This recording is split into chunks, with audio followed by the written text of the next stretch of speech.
প্রিয় বন্ধুরা, কিভাবে কাঁকড়া রান্না করে আজকে আমি তোমাদের সামনে শেয়ার করছি। দেখুন, সবাই সব রকমভাবে বানায়, আমি কেমনভাবে বানাচ্ছি তোমাদের সঙ্গে আমি একটু শেয়ার করলাম।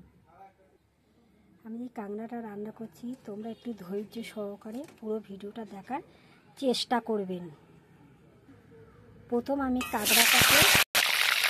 কাঁকড়াগুলো ভেজে নেব। তো হলুদের গুঁড়ো, স্বাদ মতো লবণ দিয়ে আমি এটাকে একটু ভেজে নেব। লাল লাল করে ভেজে তুলে নেব। দেখুন, লাল লাল করে ভেজে তুলে নিলাম। এবার দিয়ে দিলাম কালো জিরে, কাঁচা লঙ্কা ফোড়ন দিলাম। এবার কাঁচা লঙ্কা দেওয়ার সময় আমরা একটু সাবধানে দিই। পেঁয়াজ কুচি দিলাম। আমি এখানে 3টে পেঁয়াজ দিয়েছি, মাঝারি সাইজের। পেঁয়াজটা একটু লাল লাল করে ভেজে নেব। এবার দিয়ে দিলাম টমেটো কুচি। পেঁয়াজ লাল লাল করে ভাজা হয়ে যাওয়ার পরে দিয়ে দিলাম টমেটো। মাঝখানে দিয়ে দিলাম আদা রসুন বাটা। এটা একটু ভেজে নেব। হলুদের গুঁড়ো দিলাম। যেহেতু আমি কাঁচা লঙ্কা রান্না করেছি তার জন্য আমি কাশ্মীরি লঙ্কার গুঁড়ো দিলাম।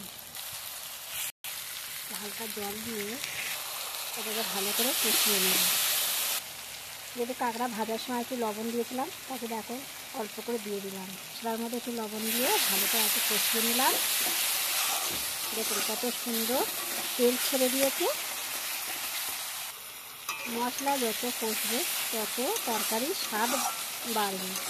মশলা না ভালো কষা হলে তখন আদা রসুনের গন্ধ আসবে, ভালো হবে না।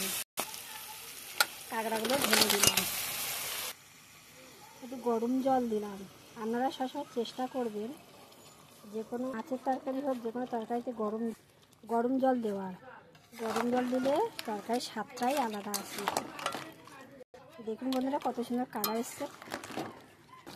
দেখুন ভালো করে ফুটে উঠেছে। এরপরে দিয়ে দিলাম সর্ষে, পোস্ত আর চালমগজ, 3টে জিনিস মিক্সার মেশিনে পিষে আমি দিয়ে দিলাম। দেখুন, এটা খেতে দারুণ লাগে। আমি তো কাঁকড়া রান্না করি এরকম পদ্ধতি দিয়ে। আমি একটু ধুয়ে জল দিয়ে দিলাম। একটু